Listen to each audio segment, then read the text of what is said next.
Okay, students, Assalamu alaikum. I'm Sunan Saifi and I hope that all of you are doing good. So, students, ये हमारी video है in continuation of our chapter 3 that is fiber to fabric. Okay, so अब हम अपनी video को continue करते हैं. 3.5 yarn to fabric. अब हमने यार्न तक का सफ़र तो देख लिया कि हाउ एक जो छोटा सा फैब्रिक होता है या फिर जो स्ट्रैंड्स होते हैं वो कैसे यार्न बन जाता है. ओके, नाउ यार्न हमारा फैब्रिक कैसे बनता है. तो बहुत सारे वेज हैं, मैनी वेज हैं फैब्रिक बनाने के, बट जो टू मेन जो प्रोसेसेस हैं वो है weaving and knitting. So students, weaving क्या होता है. वीविंग में आप लोग अपना जो पैटर्न होता है, आप लोग वीविंग में क्या करते हैं. Weaving is the process of arranging two set of yarns. Okay, so students, weaving में क्या होता है. वीविंग में आप टू यार्न्स आपके पास टू यार्न्स होते हैं, आप उसको एक पैटर्न में अरेंज करते हैं. ठीक है, इन अ सेट आप उनको ऐसे अरेंज करते हैं उन टू यार्न्स को कि वो एक वीव हो जाता है एंड वो एक फैब्रिक फॉर्म करता है. नाउ स्टूडेंट्स देखिए, ये आपकी एक्टिविटी है, एक्टिविटी 5. इसमें आपको क्या करना है, आपको ना यहाँ पर पेपर लेना है. ठीक है, आपको टू पेपर्स लेना है. यहाँ पे देखिए A, B 2 पेपर्स लिए हैं. आपको ये याद रखना है कि आपको जो एक पेपर होगा आपका, उसको आपको इधर से नहीं कट करना है, उसका एंड ये वाला, एंड आपको इधर से भी उसका एक एंड कट नहीं करना है. ठीक है, एंड आपको आप क्या तो आपको आप 1 इंचेस दोनों साइड से छोड़ दें एंड बीच से उसको कट कर लें. ऐसे सेम पोर्शन में आप उसको कट कर ले, सेम लेंथ में, जो भी आप अपने लेंथ रखेंगे एंड जो भी आप अपनी ब्रेथ रखेंगे. एंड जो आपका दूसरा पेपर होगा, से आपने ऑरेंज वाले रखा, ऐसी जैसे इन्होंने रखा है, आप ऑरेंज वाले को क्या करेंगे, उसकी तो स्ट्रिप्स आप काट लेंगे पूरी पूरी. एंड आप फिर उसके बाद जैसे ये देखिए ऐसे एक एक करके स्ट्रिप्स उठा उठा के ऊपर नीचे करके उसके अंदर डाल रहे हैं, आप ऐसे ही डालिएगा. सो आप फाइनली देखेंगे कि आपका जो मैट होगा वो तैयार हो जाएगा, या फिर आपका जो ये सीक्वेंस है जो आपने अभी देखा था वो आप खुद से तैयार कर लेंगे.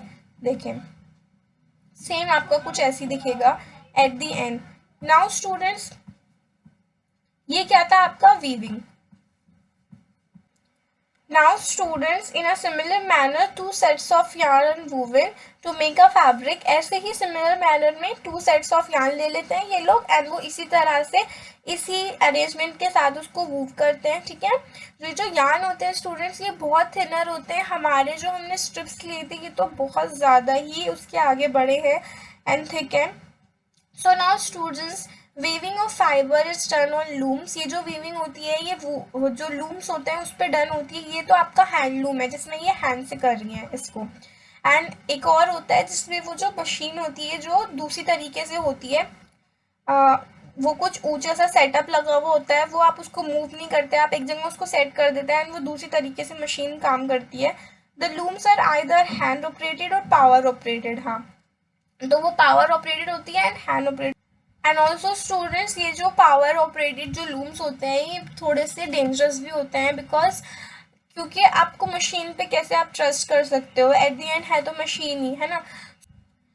सो अगर आप हल्का सा भी केयरलेस अपना एटीट्यूड रखते हैं ऐसी जगहों पे जाके, सो आपको ना प्रॉब्लम हो सकती है आपकी लाइफ को.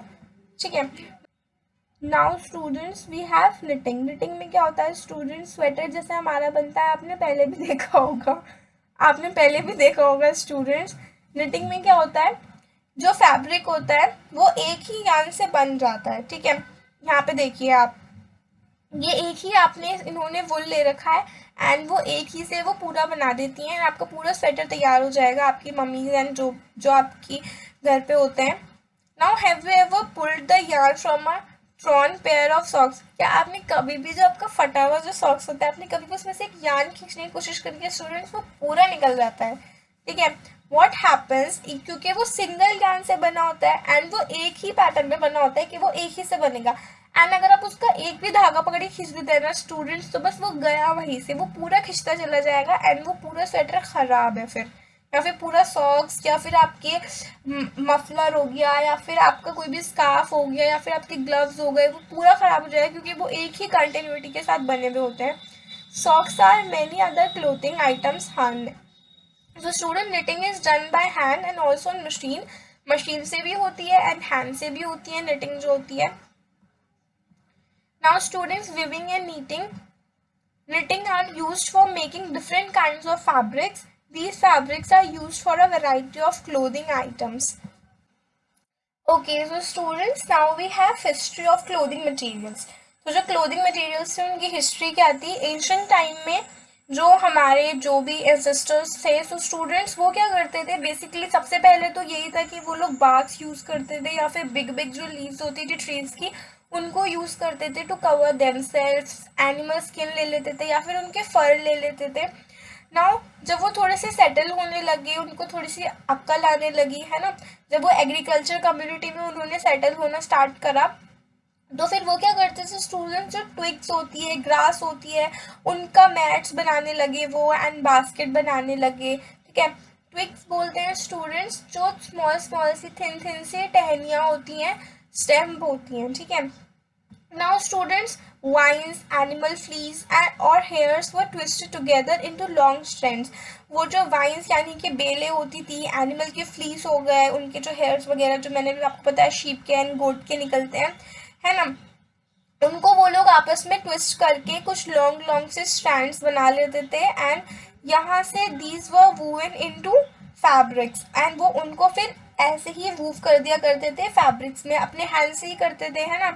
The early Indians wore fabrics made out of cotton that grew in the region near the river Ganga. So students earlier क्या होता था, जो हमारे जो भी एंशियंट लोग थे, इंडियन जो थे, वो कौन सा फैब्रिक पहनते थे जो कि कॉटन से बनता था, जो कि कहाँ ग्रो होता था, गंगा के आसपास के रीजन्स में। Ganga is the Ganga river, सबको पता है।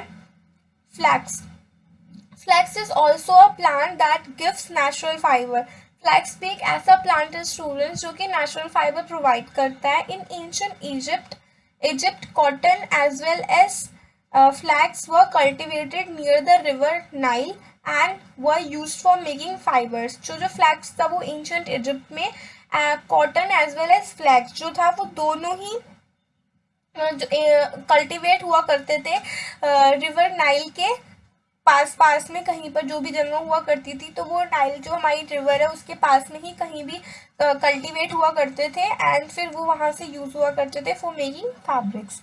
Now students in those days stitching was not known. वहाँ पे उस टाइम पे तो स्टिचिंग का कुछ नहीं पता था कि what is stitching, how is stitching, नहीं पता था। तो पीपल जो थे simply drape the fabrics around the different parts of the body.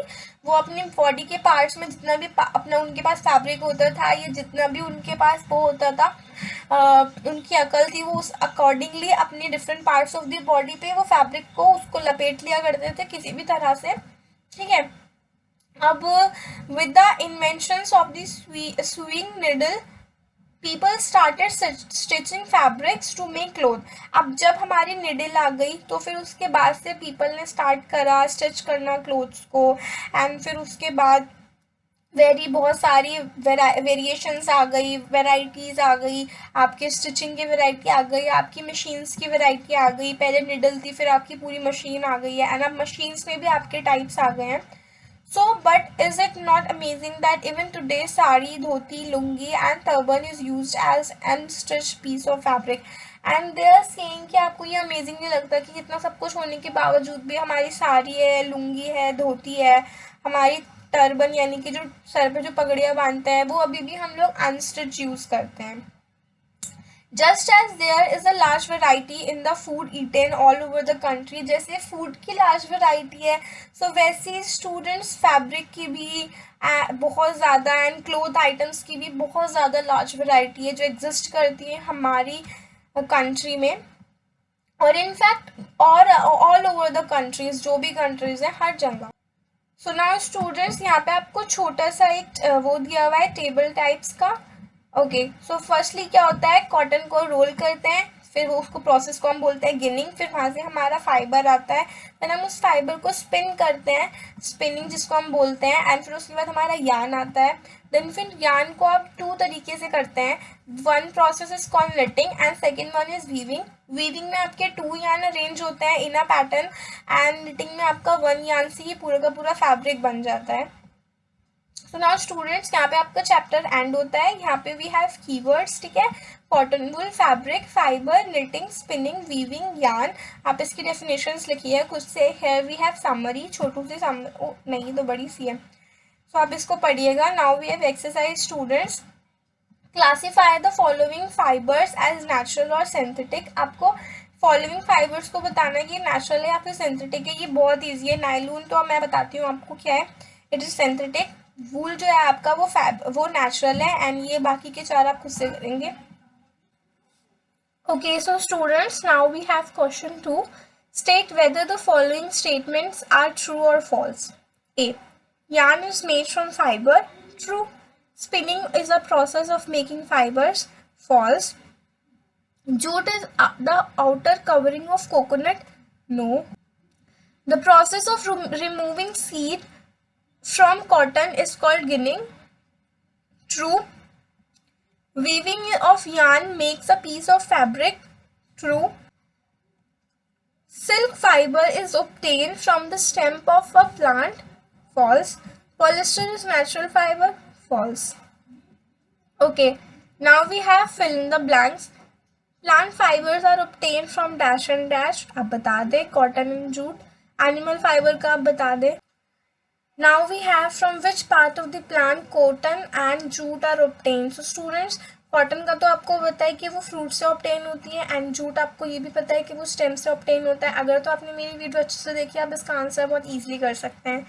Name 2 items that are made from coconut fibre. So number 1 is आपका हो गया जूट बैग, नहीं, और या तो हाँ जूट बैग भी होता है, एंड देन आपका मैट्स हो गए, एंड आपका रोप भी आपका इसी से बनता है, यानी कि रस्सी जो होती है।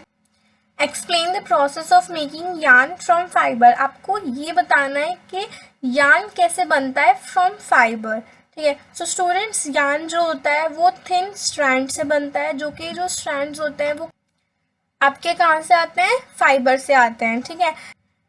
And students, the process of making yarn from fibre वो क्या होता है, आपका स्पिनिंग होता है, ठीक है। एंड इस प्रोसेस में क्या होता है, आप उसको ट्विस्ट करते हैं, एंड ट्विस्ट करते करते वो जो यार्न्स होते हैं, जो फाइबर्स होते हैं या फिर जो स्ट्रैंड्स होते हैं, वो इतने क्लोज आ जाते हैं कि वो एक यार्न टाइप बना देते हैं, ठीक है।